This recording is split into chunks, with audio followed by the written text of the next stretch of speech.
प्रिय विद्यार्थियों, आज हम स्टडी करेंगे कक्षा 10 के विज्ञान विषय का लेसन नंबर 5। और लेसन नंबर 5 का जो नाम है वह है दैनिक जीवन में रसायन।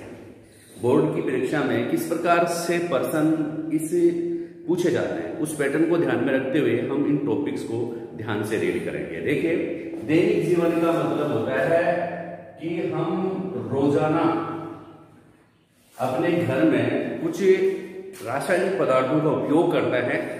उनके बारे में शायद आप लोगों को पता नहीं है, लेकिन मैं आपको बताता हूं। देखिए, हम क्या क्या इस्तेमाल करते हैं। देखो, घरों में क्या क्या काम में लेते हैं। नंबर 1, सबसे पहले मैं बात करूंगा दही की।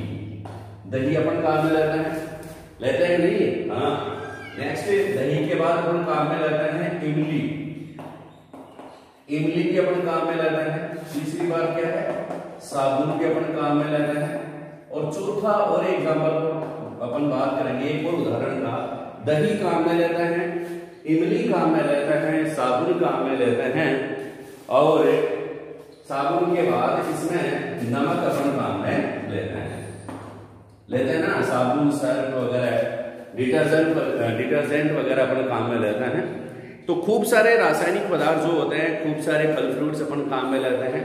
अब उनमें ये जो चीजें अपन काम में ले रहे हैं, दही है, इमली है, साबुन है, नमक है, अचार है, इनमें कौन से रासायनिक पदार्थ पाए जाते हैं? आपने सोचा है क्या कभी? इनमें भी कुछ रासायनिक पदार्थ पाए जाते हैं। देखिए, दही कैसा होता है? स्वाद में क्या होता है भाई? दही खट्टा होता है नहीं होता? खट्टा। इमली भी कैसी होती है?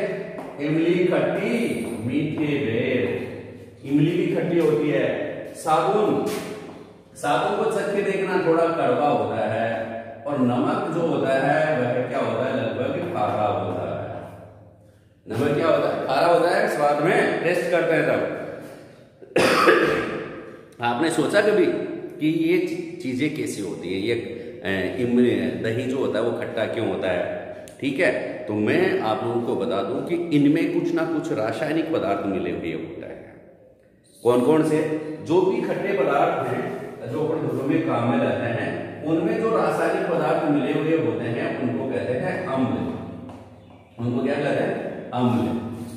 खट्टे पदार्थ जो भी घर में जो चीज अपन काम में लेते हैं, उनमें जो खट्टे पदार्थ मिले हुए होते हैं, उनमें क्या होता है भाई? क्या पाया जाता है? अम्ल पाया जाता है। और जो साबुन है, जो अपन साबुन या सर्फ या डिटर्जेंट जो भी आप काम में लेते हैं, उनमें वो कड़वे होते हैं। स्वाद में आप चख के देखें तो कड़वे होते हैं, लेकिन उनमें क्या होता है भाई? क्षार होता है। क्या होता है? क्षार। और नमक जो होता है वो अपन काम में लेते ही हैं। साधारण नमक क्या होता है? नमक होता है लूण। इन चीजों के बारे में अपन स्टडी करेंगे इस लेसन में। अम्ल के बारे में, क्षार के बारे में, और नमक के बारे में, साल्ट के बारे में। तो अम्ल को इंग्लिश वर्जन में अपन एसिड भी कहते हैं, क्षार को बेस भी कहते हैं, और नमक को साल्ट भी कहते हैं। ठीक है, एसिड, बेस एंड साल्ट। इस लेसन में सिर्फ यही 3 ऐसी बातें हैं जिनके बारे में आप लोगों को गहनता पूर्वक अध्ययन करना है, समझना है। अब आप लोगों से पूछ ले कि अम्ल स्वाद में कैसे होते हैं, तो आप बताएंगे सर अम्ल स्वाद में खट्टे होते हैं। अम्ल स्वाद में कैसे होते हैं? खट्टे होते हैं। और क्षार स्वाद में कैसे होते हैं? कड़वे होते हैं। और नमक जो होते हैं वो तीखे या खारे होते हैं। नमक जो होते हैं वो जनरली तीखे या खारे होते हैं। ठीक है, अब अम्ल की परिभाषा अगर आप लोगों से पूछे, अम्ल किसे कहते हैं? सिंपल परिभाषा। तो अम्ल क्या करते हैं भाई? अम्ल इस पदार्थ में जो खट्टापन है वो कोई ना कोई अम्ल के कारण होता है। कोई ना कोई अम्ल जो है उसमें पाया जाता है, कोई ना कोई एसिड इसमें पाई जाती है। तो क्या मालूम पड़े, अगर सारे पदार्थों को अपन चख नहीं सकते हैं, इसलिए कुछ ना कुछ ऐसे पदार्थों को अपन काम में लेते हैं जो बिना चखे अपने को बता दे कि इसमें अम्ल है। उनको कहते हैं ऐसे पदार्थ जो किसी विलयन में अम्ल या क्षार की उपस्थिति की सूचना देते हैं, उन्हें हम सूचक कहते हैं। और सूचक 2 प्रकार के होते हैं, एक तो प्राकृतिक सूचक और दूसरा होता है कृत्रिम सूचक। ठीक है, प्राकृतिक सूचकों में सबसे साधारण जो सूचक है वह है लिटमस पत्र। कौन सा? लिटमस पत्र। लिटमस पत्रों के द्वारा हम क्या कर सकते हैं? अम्ल व क्षार की पहचान कर सकते हैं कि किस पदार्थ में अम्ल है या किसी विलयन में अम्ल घुला हुआ है या किसी नींबू में अम्ल है या क्षार है। ठीक है। लिटमस पत्र जो होते हैं वो लाइकेन नामक पादप समूह से प्राप्त होते हैं। कौन से पादप समूह से? लाइकेन नामक पादप समूह से बनाए जाते हैं। लाइकेन आता है। लाइकेन खुद जो होता है वह किससे बनता है? शैवाल व कवक से। शैवाल प्लस कवक, इन दोनों, ये दोनों जब साथ साथ रहते हैं, इन दोनों के सहजीवन को क्या कहते हैं? लाइकेन कहते हैं। और लाइकेन से क्या प्राप्त होता है? लिटमस पत्र बनता है। लाइकेन से क्या बनता है? लिटमस पत्र बनता है। लिटमस पत्र दो प्रकार के होते हैं। ठीक है। एक तो लाल लिटमस पत्र, लाल लिटमस पत्र, और दूसरा होता है नीला लिटमस पत्र। लाल लिटमस पत्र और नीला लिटमस पत्र आप ध्यान में रखेंगे भाई। लाल लिटमस पत्र और नीला लिटमस पत्र। लाल लिटमस पत्र जो होता है वह लाल रंग का कागज का टुकड़ा होता है। इस प्रकार से ये पत्र आता है। देखो ये कागज का इस प्रकार से बटे हुए रहते हैं। मैं आपको दिखाऊंगा लेख में। ये जो है अगर इसका लाल रंग का रहे तो लाल लिटमस पत्र हो जाएगा, और अगर नीले रंग का रहे तो नीला लिटमस पत्र हो जाएगा। इन लिटमस पत्रों को जब किसी सॉल्यूशन में, जैसे मान लो कि इस कांच का गिलास है, इस कांच के गिलास में हमने नींबू का रस डाल दिया है। किसका रस डाल दिया भाई? नींबू का रस डाल दिया है। नींबू का रस, नींबू का रस इस लिटमस पत्र में, इसमें कांच के गिलास में डाल करके अब अपने को चेक करना है इसमें एसिड है या बेस है, इसमें अम्ल है, अम्ल घुला हुआ है या क्षार घुला हुआ है। तो हम जैसे मान लो इसमें नीला लिटमस पत्र डालता है। कौन सा लिटमस पत्र डुबो दिया है? इसमें नीला लिटमस पत्र अपन ने डुबो दिया है। ठीक है। कौन सा पत्र है? नीला लिटमस पत्र। नीला लिटमस पत्र, नीला लिटमस पत्र डाला और उसको देखा करने, बाहर निकला। इसमें जैसे गिलास में नींबू का रस घोला हुआ, उसमें लिटमस पत्र डाल करके उसको देखा, नीला लिटमस पत्र डाला था। अगर यह नीला लिटमस पत्र किस प्रकार का हो जाए? लाल रंग का हो जाए, इसका रंग बदल जाएगा। आप कमाल की बात है ना। नींबू के रस में जब हम लाल रंग का, नीले रंग का लिटमस पत्र डाल दिया तो वह बाहर निकला तो लाल रंग का हो गया। तो ये अपने को सूचना देता है कि इसमें अम्ल घुला हुआ है। तो इसका मतलब क्या हो गया? अम्ल जो होते हैं वो नीले लिटमस पत्र को लाल करते हैं। अम्ल क्या करते हैं? नीले लिटमस पत्र को लाल करते हैं। याद रखना, अम्ल की परिभाषा हो गई क्या? अम्ल की परिभाषा आप ध्यान से सुनेंगे ना, समझ में आ गई बात। अगर आपको से पूछ ले अम्ल किसे कहते हैं? अम्ल को इंग्लिश में एसिड भी कहते हैं। और पूछ ले अम्ल किसे कहते हैं तो आप क्या बताएंगे? ऐसे पदार्थ जो नीले, जो स्वाद में खट्टे होते हैं, जो स्वाद में खट्टे होते हैं, ऐसे पदार्थ जो स्वाद में खट्टे होते हैं तथा नीले लिटमस पत्र को लाल करता है।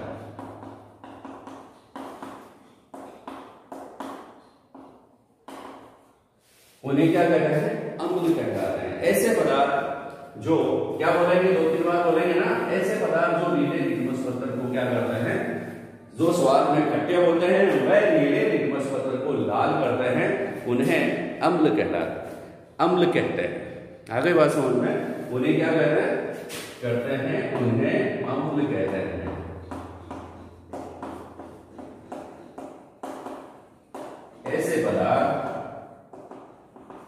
ऐसे पदार्थ जो स्वाद में खट्टे होते हैं, नीले लिटमस पत्र को लाल करते हैं, वो अम्ल कहलाते हैं। और ऐसे विद्यार्थी जो इस परिभाषा को याद करते हैं वो कमाल करते हैं।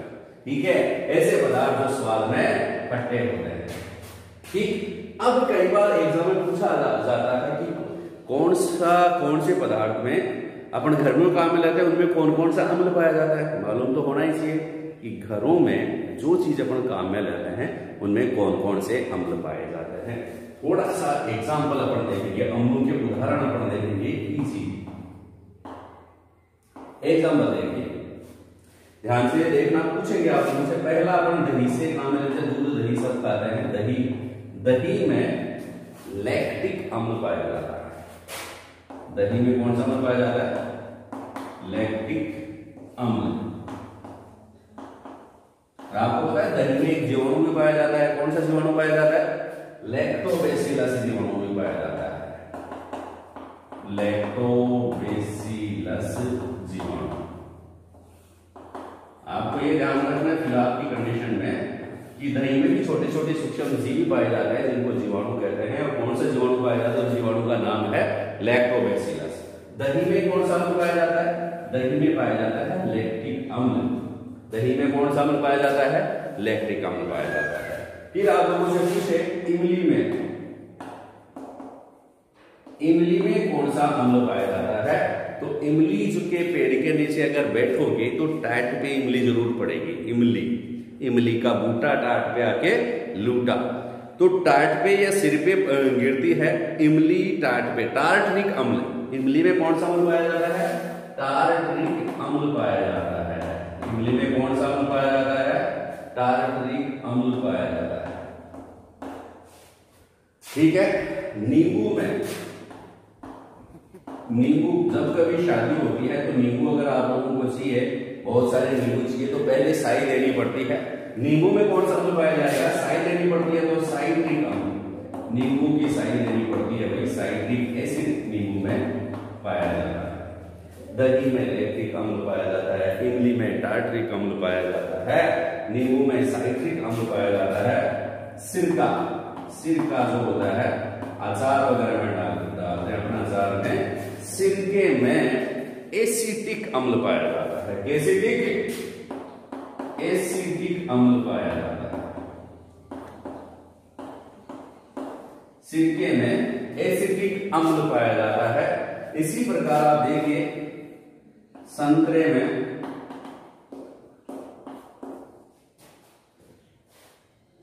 में एस्कोर्बिक अम्ल पाया जाता है। संतरे में कौन सा अम्ल पाया जाता है? Ascorbic acid. एस्कोर्बिक अम्ल जो होता है वह है एक विटामिन का नाम भी है, विटामिन सी। विटामिन सी का रासायनिक नाम कौन सा है भाई? एस्कोर्बिक अम्ल भी होता है। आ रही बात समझ में? दोबारा से देख लीजिए, दही में लैक्टिक अम्ल, इमली में टार्टरिक अम्ल, नींबू में साइट्रिक अम्ल, सिरका में एसिटिक अम्ल और संतरे में एस्कोर्बिक अम्ल। और आपको पता है लाल चींटी जो होती है, लाल चींटियां, जिसको राजस्थानी में बारूड़ी कीड़ी भी कहते हैं, समझ रहे ना बात को? तो लाल चींटियां जो होती हैं उनमें कौन सा अम्ल पाया जाता है? आप लोगों से पूछ ले। लाल चींटियों में अम्ल पाया जाता है फॉर्मिक एसिड। लाल चींटियों में कौन सा अम्ल पाया जाता है? फॉर्मिक एसिड पाया जाता है। और कोई भी फार्मा जो होता है वह खेत में काम करता है, उसके ऊपर लाल चींटियां काट ही लेती है कभी कभी।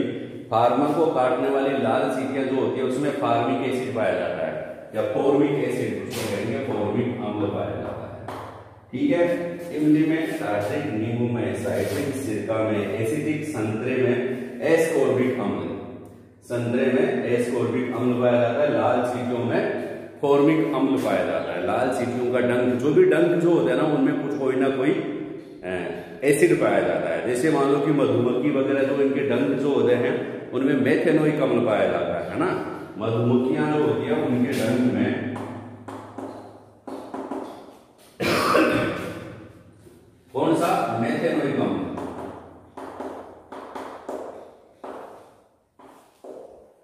बहुत सारे एसिड जो हैं वो अपन दैनिक जीवन में काम में लेते हैं या उनसे अपना जो है उनके संपर्क में अपन आते रहते हैं, ठीक है ना। इसी प्रकार आपके पेट में भी कभी कभी जलन हो जाती है, खट्टी डकारें आती हैं, तो पेट में भी एक एसिड या स्टोमेक में भी एक एसिड बनता है, या अमाशय में भी एक एसिड बनता है, अपने शरीर में भी एक एसिड बनता है, और इस एसिड का क्या नाम है? अमाशय में। अमाशय में कौन सा अम्ल पाया जाता है? पूछ रहे हैं। अमाशय में पाया जाता है हाइड्रोक्लोरिक एसिड। अमाशय में कौन सा अम्ल पाया जाता है? हाइड्रोक्लोरिक अम्ल पाया जाता है। अमाशय में कौन सा अम्ल पाया जाता है? हाइड्रोक्लोरिक अम्ल। और अमाशय जो होता है, स्टोमेक या अमाशय की अपन बात कर रहे हैं, स्टोमेक भी इंग्लिश में कहते हैं इनको, स्टोमेक या फिर अमाशय। स्टोमेक या अमाशय जो होता है, इसमें इसकी दीवारों से एक रस स्रावित होता है जिसको गैस्ट्रिक जूस कहते हैं। तो बात वही हो गई, गैस्ट्रिक जूस या जठर रस, हिंदी में जठर रस कहते हैं। पर्सन यहां से भी बन सकता है कि जठर रस में कौन सा अम्ल पाया जाता है। तो जठर रस में जो अम्ल पाया जाता है वो हाई करता है, हाइड्रोक्लोरिक अम्ल पाया जाता है। और हाइड्रोक्लोरिक अम्ल का जो फॉर्मूला होता है वह कौन सा होता है? HCl।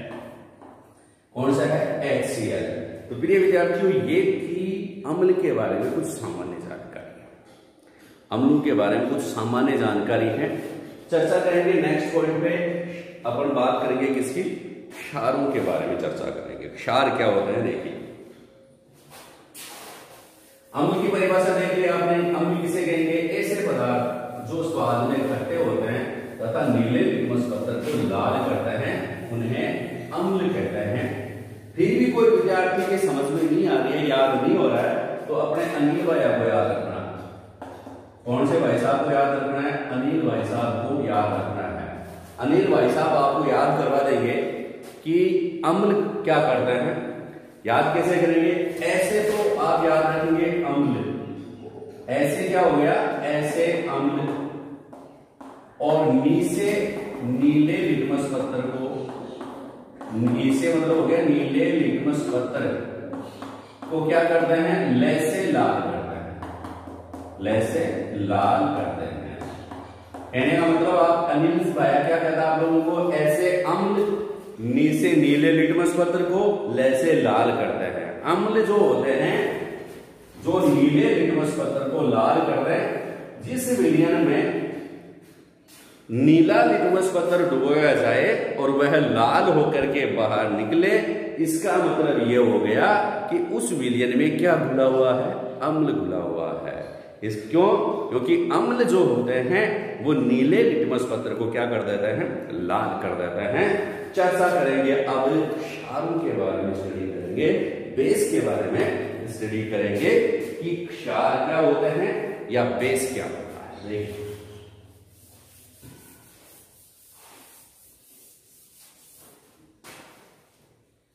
क्षार नंबर सेकंड जो आपके चैप्टर का जो है उसमें आप लोगों से पूछेंगे टेबल बना करके। पर्सन कैसे पूछेंगे ये अपन चर्चा करेंगे अगली क्लास में।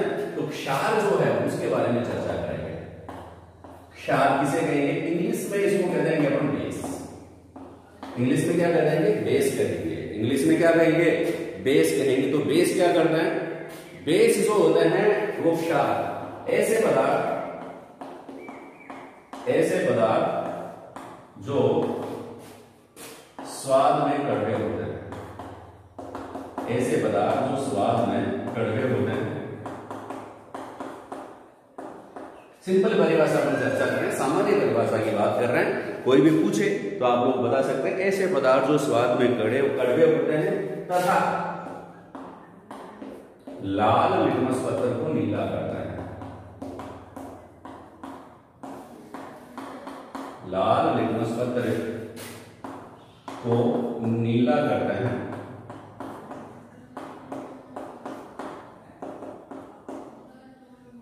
उन्हें क्षार कहते हैं भैया, उन्हें क्षार कहते हैं।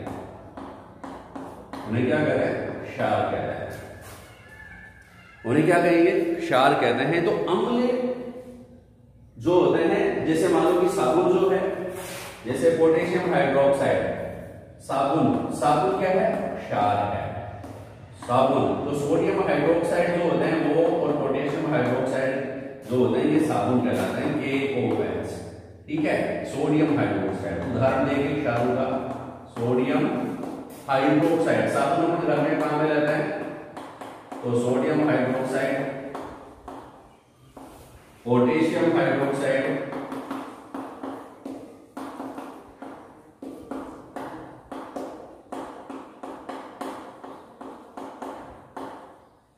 Sodium hydroxide, potassium hydroxide.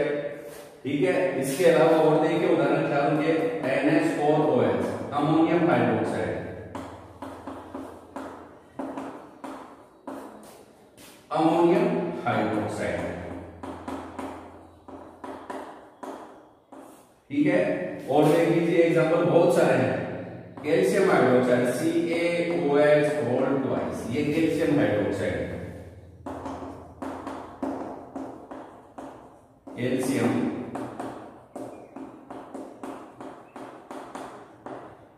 इनके सूत्र, रासायनिक सूत्र का रासायनिक नाम आप लोगों को याद होने चाहिए। ये क्षारों के रासायनिक सूत्र हैं, ये NaOH sodium hydroxide, NaOH, KOH, NH4OH calcium hydroxide, CaOH और ट्वाइस। ये क्षार हैं, ये स्वाद में कड़वे होते हैं और लाल लिटमस पत्थर जो होता है उनको क्या कर देते हैं भाई, इनके सॉल्यूशन में हर चीज चख के नहीं देख सकते अपन। ठीक है, तो अपने को कुछ ऐसे पदार्थ चाहिए जिनको जो अपने को बिना चखे सूचना दे, उनको कहते हैं सूचक। और लिटमस पत्थर एक बहुत ही बढ़िया सूचक है जो कि लाइकेन से प्राप्त होता है। इस लिटमस पत्थर की सहायता से हम मालूम कर सकते हैं कि यह कौन सा विलयन कौन से विलयन में क्या घुला हुआ है अपने घरों में भी। तो ये साबुन जो है, साबुन किस प्रकार का है, साबुन जो है वह क्षार है। क्यों? क्योंकि ये स्वाद में कड़वे होते हैं तथा लाल लिटमस पत्थर को क्या कर देते हैं, नीला कर देते हैं। हल्दी के द्वारा भी आपने देखा होगा, कपड़े पे हल्दी का दाग जब होता है उसको अपन धोते हैं तो वह रेड कलर का हो जाता है या अलग कलर वह ले लेता है। तो उसका मतलब हल्दी भी क्या है, एक प्राकृतिक सूचक है जैसे लिटमस पत्थर सूचक है। तो प्रिय विद्यार्थी, ये थे क्षार की परिभाषा। एग्जाम में आई तो जरूर बताएं क्या क्षार ऐसे पदार्थ जो स्वाद में कड़वे होते हैं, लाल लिटमस पत्थर को नीला करते हैं, उनको अपन क्षार कहते हैं। उदाहरण sodium hydroxide, potassium hydroxide, ammonium hydroxide, calcium hydroxide, ये आप लोग बता सकते हैं। अब तीसरा जो पॉइंट बचता है ना, वह बचता है लवण का। इसका बचता है, लवण का बचता है। लवण क्या कैसे बनते हैं आप इसको ध्यान में रखेंगे। विस्तृत क्लास लवण की अगली क्लास में अपन स्टडी करेंगे। लवण किसे कहेंगे, लवण जो होते हैं इनको इंग्लिश में साल्ट भी कहते हैं। और बनते कैसे हैं, जब अम्ल, ये दो पढ़े आपने, क्या क्या पढ़ा भाई, अम्ल, और दूसरा क्या पढ़ा, क्षार। ठीक है, दो चीजें अपने पढ़ ली। ये दोनों चीजें जब आपस में क्रिया करती हैं, यानी कि परिभाषा क्या हो जाएगी, जब अम्ल व क्षार आपस में क्रिया करते हैं तो ये एक दूसरे के गुणों को नष्ट कर देते हैं। इसका खट्टापन नष्ट हो जाता है, इसका कड़वापन नष्ट हो जाता है, इनके रासायनिक गुण नष्ट हो जाते हैं तथा क्या बनाते हैं दोनों मिलकर के, लवण व जल, लवण प्लस जल बनाते हैं और इनके साथ साथ में ऊर्जा निकलती है। ये ध्यान रखना कि जब अम्ल व क्षार आपस में क्रिया करते हैं तो लवण बनते हैं। ये स्वाद में तीखे या खारे होते हैं। अगली बात समझ में। और इस अभिक्रिया को, जिस अभिक्रिया में, जिस क्रिया में अम्ल व क्षार आपस में क्रिया करें, इस अभिक्रिया को अपन क्या कहते हैं, उदासीनीकरण। क्योंकि दोनों के गुण नष्ट हो जाते हैं, दोनों उदास हो जाते हैं, दोनों के गुण नष्ट हो जाते हैं, उदासीनीकरण अभिक्रिया कहते हैं। कौन सी अभिक्रिया कहते हैं, उदासीनीकरण अभिक्रिया कहते हैं। कौन सी अभिक्रिया कहते हैं भाई, उदासीनीकरण अभिक्रिया कहते हैं। और उदासीनीकरण अभिक्रिया किस प्रकार की है भाई, यह एक ऊष्माक्षेपी अभिक्रिया। उदासीनीकरण अभिक्रिया क्या है, आप लिखेंगे यह एक ऊष्माक्षेपी। ऊष्माक्षेपी का मतलब क्या है, ऐसी रासायनिक अभिक्रिया जिसमें ये उत्पाद बन रहे हैं ना, उत्पाद के निर्माण के साथ साथ ऊर्जा भी बाहर निकले, इसमें ऊर्जा भी बाहर निकलती है, इसलिए यह एक ऊष्माक्षेपी अभिक्रिया कहलाती है। कौन सी अभिक्रिया कहलाती है, ऊष्माक्षेपी अभिक्रिया क्रिया कहलाती है। उदाहरण देखिए, एग्जांपल देखिए, जब ये HCl है, HCl को कौन सा अम्ल कहते हैं? हाइड्रोक्लोरिक अम्ल। किसमें पाया जाता है? अमाशय में पाया जाता है। अमाशय में कौन सा रस स्रावित होता है? गैस्ट्रिक जूस या जठर रस स्रावित होता है। जठर रस में कौन सा अम्ल होता है? HCl। ये एक प्रबल अम्ल है। HCl जो होता है वह सोडियम हाइड्रोक्साइड के साथ क्रिया करता है, NaOH। यह एक प्रबल क्षार है, साबुन है, प्रबल क्षार है। ये दोनों आपस में क्रिया करते हैं तो क्या बनता है? नमक बनता है, NaCl। ये साधारण नमक जो घरों में काम में रहता है। सोडियम क्लोराइड जो घरों में आप लवण या नमक काम में रहते हैं, उनको विज्ञान में या वैज्ञानिक नाम उसका है सोडियम क्लोराइड NaCl। इसका फॉर्मूला क्या होता है? NaCl। और नाम क्या है? Sodium chloride. रासायनिक नाम क्या है? Sodium chloride. सामान्य नाम क्या है? नमक। सूत्र क्या है? NaCl। तो ये नमक तो बन ही जाता है, Na और Cl आपस में मिलकर के नमक बना लेता है और प्लस जल बन जाता है H2O और प्लस ऊर्जा भी इसमें बाहर निकलती है। तो यह इस प्रकार जब अम्ल व क्षार आपस में क्रिया करते हैं, जब अम्ल व क्षार आपस में क्रिया करते हैं तो ये एक दूसरे के गुणों को डिस्ट्रॉय कर देते हैं, नष्ट कर देते हैं और उदासीन हो जाते हैं तथा लवण व जल बनाते हैं। इस अभिक्रिया को उदासीनीकरण अभिक्रिया कहते हैं। और उदासीनीकरण अभिक्रिया जो है एक ऊष्माक्षेपी या एक्सोथर्मिक रिएक्शन है। क्योंकि ऐसी अभिक्रिया जिसमें उत्पाद के निर्माण के साथ साथ प्रोडक्ट तो बनते हैं, लवण व जल तो बनता ही है, साथ में इसमें ऊष्मा भी बाहर निकले, इसमें ऊर्जा भी बाहर निकलती है। इसलिए इसको अपन क्या कहते हैं? ऊष्माक्षेपी या एक्सोथर्मिक रिएक्शन कहते हैं। तो डियर स्टूडेंट्स, ये थी अपनी अम्ल क्षार व लवण की एक सामान्य परिभाषा। विस्तृत क्लास और आगे बढ़ेंगे, तब तक देखते रहिए हमारा YouTube चैनल। Thank you.